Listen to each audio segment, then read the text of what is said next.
ফিলিস্তিনিরা হতভাগ্যই বটে।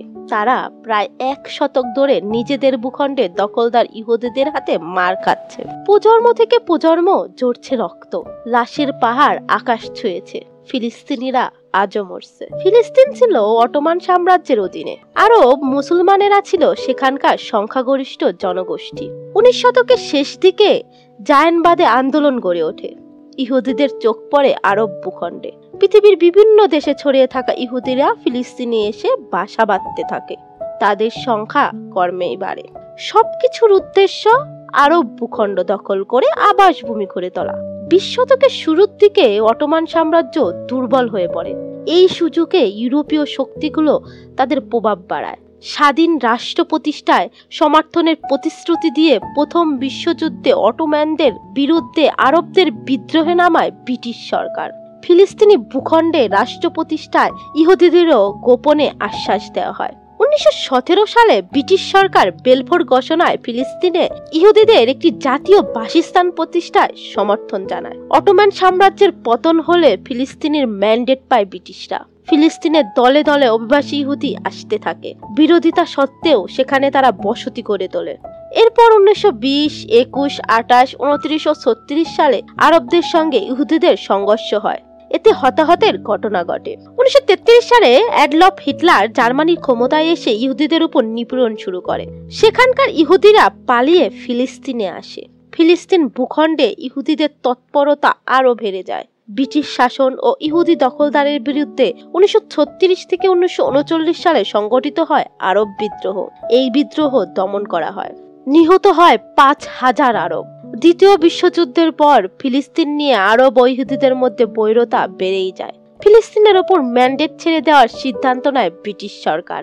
একই সঙ্গে এই ভূভাগ্য নির্ধারণে সদ্য গঠিত জাতিসংঘকে অনুরোধ জানানো হয়। 1947 সালের 29 নভেম্বর জাতিসংঘের সাধারণ পরিষদ ফিলিস্তিনকে দ্বিখণ্ডিত করে পৃথক ইহুদি ও আরব রাষ্ট্রের পক্ষে ভোট দেয়। আরবদের বিরোধিতা সত্ত্বেও পরিকল্পনাটি এগিয়ে যায়। যুক্তরাজ্য ও যুক্তরাষ্ট্রের নীল নকশা ইহুদিদের রাষ্ট্র প্রতিষ্ঠার পথ প্রশস্ত হয়। 1948 সালের 14 মে ব্রিটিশ সরকার আনুষ্ঠানিকভাবে ফিলিস্তিনের ম্যান্ডেট ছেড়ে দেয়। ওই দিনই ইহুদি নেতারা ইসরায়েলের রাষ্ট্রের ঘোষণা দেয়। পরদিন আরব দেশগুলোর সঙ্গে ইসরায়েলের যুদ্ধ বেঁধে যায়। যুদ্ধে আরবরা পরাজিত হয়। উপরন্ত প্রস্তাবিত আরব রাষ্ট্রের একটি বড় অংশ দখল করে ইসরায়েল। 7.5 লাখ ফিলিস্তিনি শরণার্থী হয়। মিত্রদের সহযোগিতা ও আশকারায় দিন দিন অপ্রতিরোধ্য হয়ে ওঠে ইসরায়েল। 60-এর দশকে পারমাণবিক বোমার মালিক বনে যায় তারা। দখলদারি ও বর্বরতার ব্যারোমিটার বাড়তে থাকে। মধ্যপ্রাচ্যের বিস্ফোরায় ইসরায়েল একগুয়ামি ও নিঃসঙ্গতায় ফিলিস্তিনে রক্তগঙ্গা বইতে থাকে। আরব ইসরায়েলের মধ্যে 1956, 1967, 1973 সালে আরো 3টি যুদ্ধ হয়। এতে ফিলিস্তিনের ভাগ্যে দুর্ভোগ ছাড়া আর কিছুই জোটেনি। মুক্তির সংগ্রামের লক্ষ্যে 1964 সালে প্রতিষ্ঠিত হয় প্যালেস্টাইন লিবারেশন অর্গানাইজেশন। 1968 সাল থেকে 2004 সাল পর্যন্ত ইয়াসির আরাফাত ছিলেন সংগঠনটির চেয়ারম্যান। তিনি ফিলিস্তিনের শীর্ষস্থানীয় রাজনৈতিক দল ফাতাহর নেতা ছিলেন। ইসরায়েলের দখলদারির অবসান ঘটিয়ে ফিলিস্তিনকে স্বাধীন করতে 1987 সালে গঠিত হয় হামাস। তাদের রাজনৈতিক, সামাজিক ও সামরিক শাখা রয়েছে। কট্টরপন্থী সংগঠনটি ইসরায়েলকে স্বীকৃতি দেয় না। ক্ষমতার ভাগাভাগি নিয়ে দ্বন্দ্বের জের ধরে ফিলিস্তিনের 2 অংশ, পশ্চিম তীর ও গাজা 2007 সালে আগস্টে চলে যায় দুটি দলের নিয়ন্ত্রণে। সেই থেকে মাহমুদ আব্বাসের নেতৃত্বে ফাতা পশ্চিম তীরে ও খালেদ মেসালের নেতৃত্বে হামাস গাজা শাসন করছিল। এই অবস্থায় 2 দলের মধ্যে একটি চুক্তি হয়। সে অনুযায়ী নির্বাচনের পর একটি জাতীয় সরকার গঠন হবে। কিন্তু হামাস ফাতাহর চুক্তিকে ভালোভাবে নেয়নি ইসরায়েল। তাদের মতে হামাস একটি জঙ্গি সংগঠন। হামাস ফাতাহ জাতীয় ঐক্যের সরকার হলে সেই সরকারের সঙ্গে শান্তি আলোচনায় যাবে না বলে জানিয়ে দেয় ইসরায়েল। মধ্যপ্রাচ্যে শান্তি প্রতিষ্ঠার লক্ষ্যে এ পর্যন্ত নানা উদ্যোগ নেওয়া হয়েছে, কিন্তু শেষ পর্যন্ত তা সফল হয়নি। বরং দশকের পর দশক ধরে সেখানে নতুন মাত্রায় সংঘাত জন্ম নিচ্ছে। সাম্প্রতিক সময়ে ফিলিস্তিনের ইতিহাস অনেকটাই সংঘাত, মানবিক সংকট এবং আন্তর্জাতিক কূটনীতিক টানাপোড়েনের মাধ্যমে গঠিত। 2010 সালের পর থেকে কিছু গুরুত্বপূর্ণ ঘটনাপ্রবাহ সংক্ষেপে তুলে ধরা হলো। 2012 ও 2014 সালে গাজা উপত্যকায় ইসরায়েল ও হামাসের মধ্যে দুটি বড় আকারের সামরিক সংঘর্ষ হয়।